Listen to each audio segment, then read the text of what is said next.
พี่น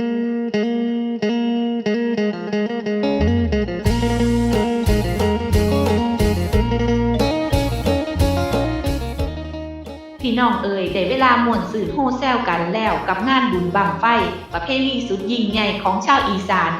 วันที่12 ถึง 13 พฤษภาคมนี้ณลานตาข้าวบ้านน้องเตาปูนตำบลตลิ่งชันวันที่12 พฤษภาคมบ่ายโมงตรงห่วงชมขบวนแห่บั้งไฟล้านบั้งไฟแสนเสียงดังสนั่นแข่งกันขึ้นฟ้าตื่นกันให้ม่วนรถแห่คือสีแนนล่ำ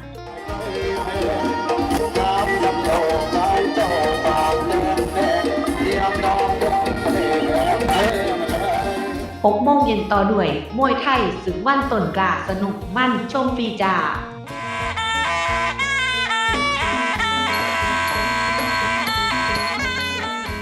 วันที่13 พฤษภาคมเช้า 9 โมงเปิดงานอย่างเป็นทางการม่วนกับวงดนตรีปิดท้ายด้วยการจุดบั้งไฟโชว์ความศรัทธาเต็มเหนี่ยวของกินแสบๆก็มีเพียบมาเฮ็ดบุญขอฝนสืบสานประเพณีบั้งไฟขึ้นฝ่าฝนตกม่วนคักหลายพี่น้องทั้งไกลๆจะลืมมาพอกันเด้อ